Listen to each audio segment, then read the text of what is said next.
Welcome everybody. I'm very happy to have on the show today, probably recognised as one of the greatest trainers in modern day boxing. I have Abel Sanchez on the line. How are you, sir? I'm doing great. How are you? Thank you for having me on. You're very welcome. I'm very well, thank you. So, first things first. The first thing I wanted to talk about actually was I had Kathy Duva on the line the other day, and we were obviously talking about the fight with Kovalev and a gentleman who's been with you for about just under a year, I believe, Najib Mohammadi. Yes. Yeah. So tell us a little bit about how that came up, you working with Najib. I believe, did you have him in the Lee Campbell fight? Yes, I did. Actually, I worked with him in the fight prior to that, when Kovalev fought, I believe it was Bernard Hopkins at the in Atlantic City. Yeah. That's the first fight that I worked with him. Yeah. Okay, so have you had Kovalev on your radar for a while? No, actually, what it is Mohammadi ascended to number one. He's the number one contender, so they had to deal with him to get that out of the way. So we're lucky that we're getting a title fight with him. So we're fortunate, and we're preparing for it now. Okay, brilliant. Well, obviously, another interesting thing about this fight coming up is that Sergey Kovalev used to train with yourself.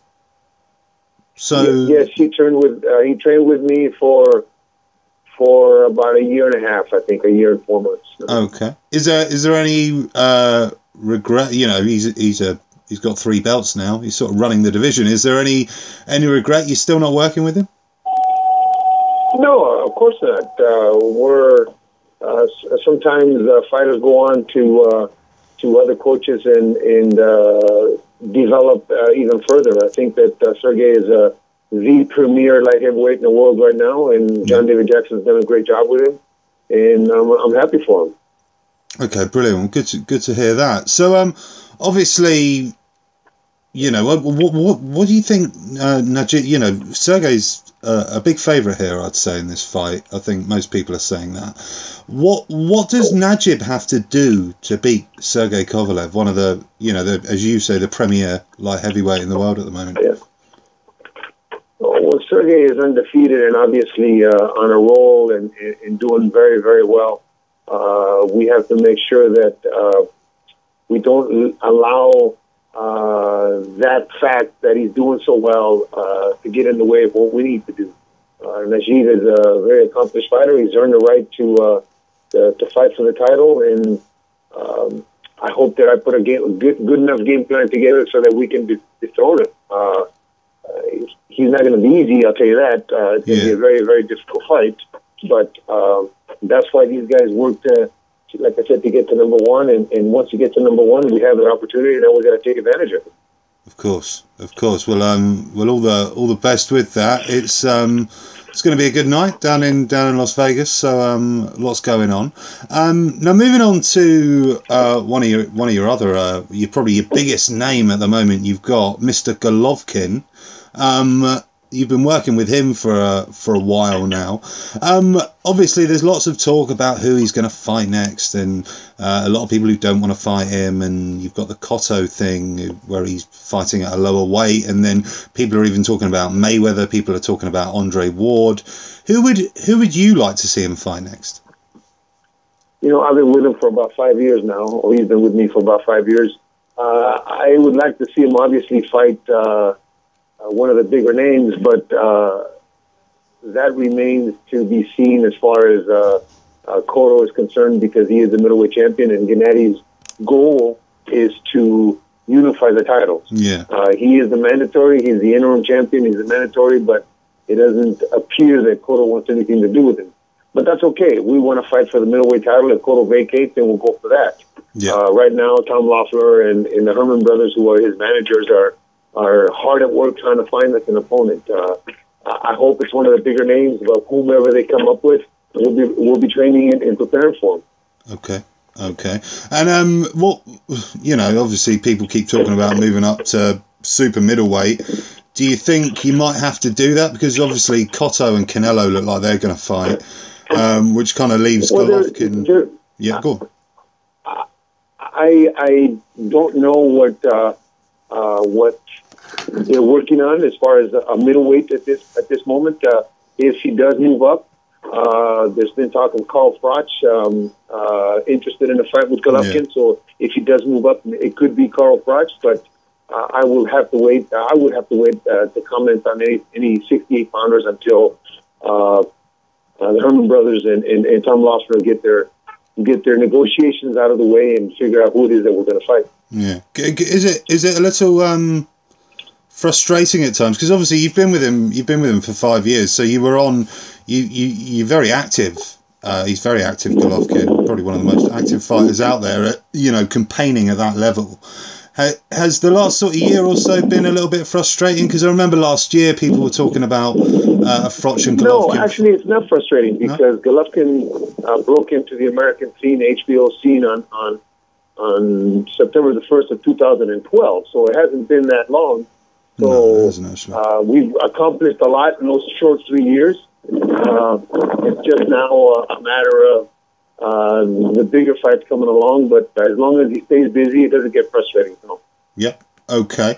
In Gennady's last fight, he was saying after the fight that his defense was a little lax because he wanted to try and make the opponent feel a little bit more comfortable so he could get some more shots off. Is that right? Well, that's not something that I would have proposed to Gennady, but a lot of these guys that are at that level, as in Mayweather, as in Pacquiao, as in Golovkin, Andre Ward, they need challenges. And once a fight is not a challenge to them, they do a lot of things in the ring on their own to learn and to practice and to improve their skills. So if he did that, that's by his choice. It wasn't by mine. Yeah. Okay. All right. So it's just an interesting thing, and it's interesting the levels he has to. Because you must admit, you would have seen it more than anyone else. A lot of people who are fighting Golovkin, they look scared before they even get to the ring. Like I've seen Matthew Macklin fight before. He looked a shadow of his former self before he even got in the ring. Would you agree with that? Well, I agree with that, and that's the reason why. Golovkin and some of these bigger names understand that in order to get the work in that we're going to need for the future, they have to, in a way, look vulnerable and allow an opponent to throw shots and to throw the punches that they need to defend and need to learn from. So, like I said, it wasn't my idea, and if he did that, that was all on his own. Okay, all right, fair enough. Well, moving on from the big fighters you look after. Obviously, you've got an illustrious career as a trainer. We were off the record there talking about you're off on a fight tonight. You were telling me. Yes, Murat Gassiev fights tomorrow night. I have Denis Shafikov fighting on the 18th in Macau, China against Mickey Bay. Yeah. We also have obviously Mohammedi fighting on the 25th of July. We have Joel Diaz will be fighting also on that card of the 25th. Yeah. We have Sullivan Barrera fighting on the 25th also. He'll be fighting the Russian young man that fought Chilemba in the last fight, Kovalev's last fight. So we have some real good fighters. We have Constantine Panamera, who's welterweight contender, he's 28-0. Yeah. Let me see who else we got in there. Freddie Lawson. Freddie Lawson will be fighting. Another welterweight will be fighting in July also. He's 24-0. So we have a lot of other younger guys that are coming along, but these are the bigger names that we have now. Yeah, you're building a real army there, by the sounds of things. Yes, we have a nice stable right now. So, you've been a trainer. You deal with so many different types of fighters, different weights. When a fighter walks into your gym, do you know if they're going to be a good fighter or not? What's sort of like the three main ingredients you look for before you even consider taking on a fighter? When I ask a manager or a fighter when they first come into my gym is to spend 3 or 4 weeks with me to see if we get along. Yeah. If we get along mentally, and we get along with the system or the type of work that we do. If we get along after 3 or 4 weeks, I can build on anything. If I have a fighter that's got some experience, we can always teach. But the most important thing is we got to have the desire and the discipline from them to be able to teach them. Yeah. Okay. So work ethic's probably the main thing. Yes, absolutely. I'd rather work with a guy that wants to work 1,000% than and is a work in progress than a guy that is a prima donna, that has a lot of wins and doesn't want to do anything. That's no fun for a coach. Yeah, I'm sure. So you really enjoy that sort of putting your stamp on a fighter, putting your mark on anyone you work with. Well, absolutely. I think that if you look at any of the guys that I've worked with today or in the past, they all have a certain style, a certain way of going about a fight, going away about working every round. So it's definitely a challenge to try to mold them in the way you want to mold them. Obviously, take advantage of all their attributes and all their pluses and minuses, but you do want to have make sure a guy that when you step through the ropes with a guy, he's going to do what you're accustomed to having them do. Okay, very interesting. Well, so moving away from that a little bit, just something a little bit more fun. Something I like to ask a lot of trainers. What, if you in a perfect world, who are sort of 3 fighters you really admire, and in a perfect world, if you could work with them, you would. Who would they be? Who do you really like out there at the moment? Other than the guys that I'm working with? Yeah. I would say Floyd is a guy that would be a coach's dream because of his work ethic. Yeah. I don't particularly like the way that he goes about his fights, because I think he's got a lot more talent than that. But he'd be one of them.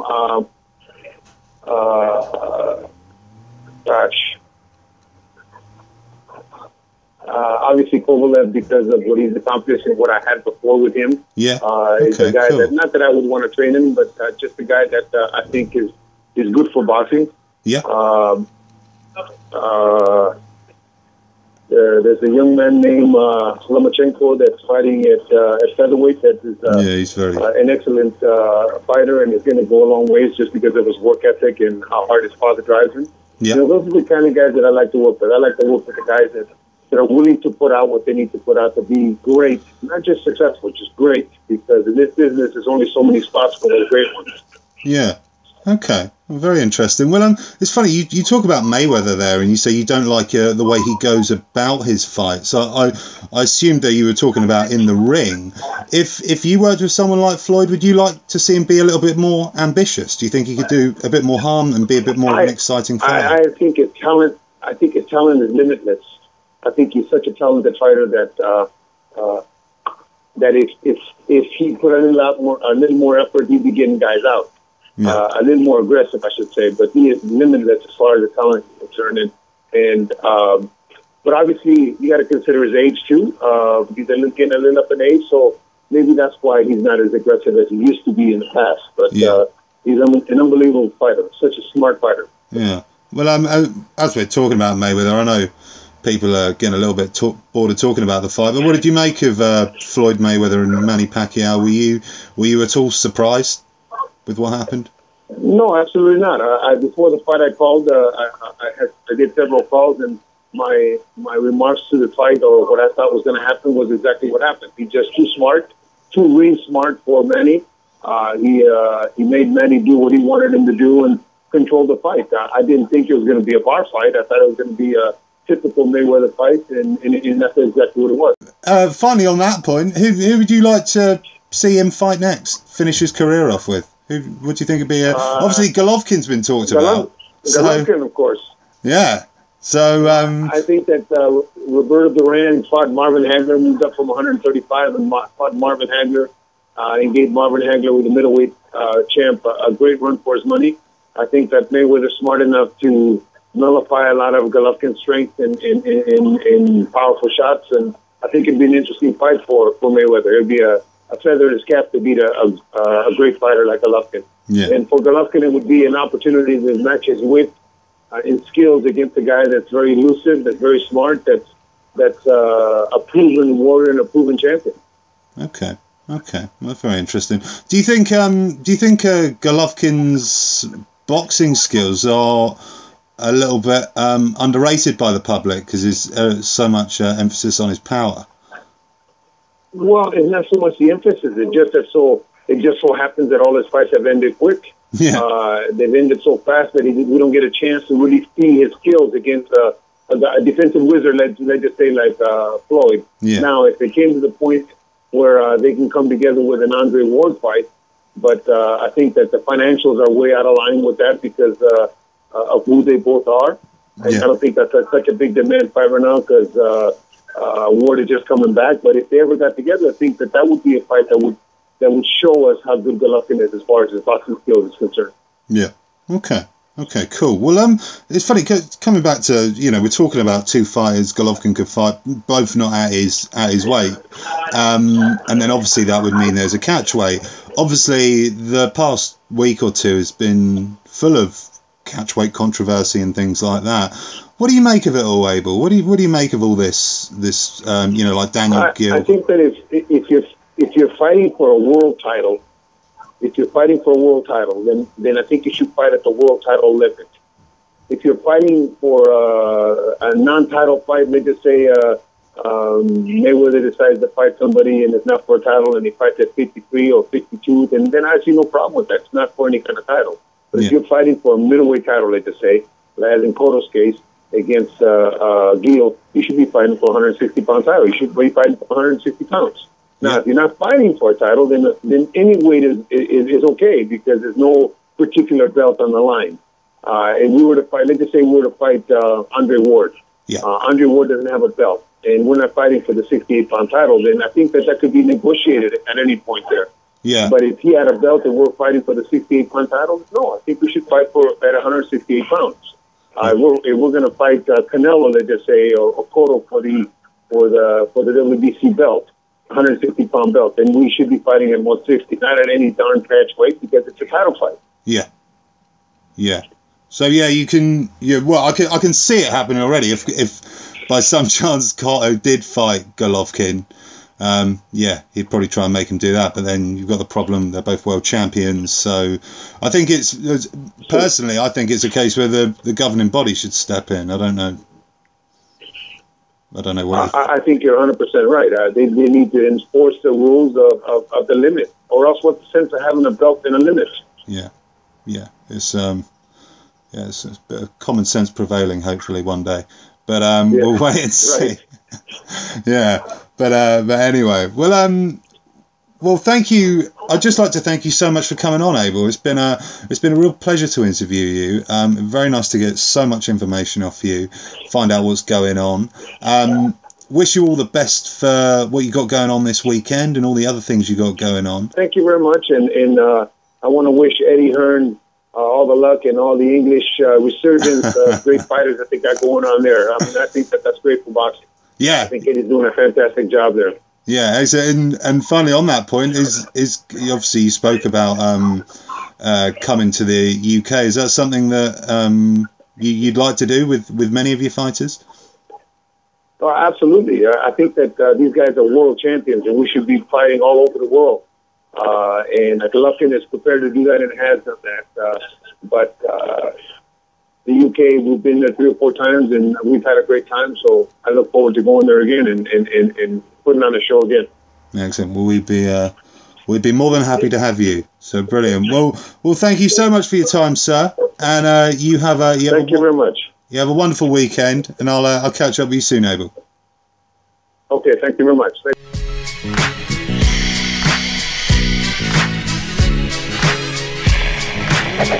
you.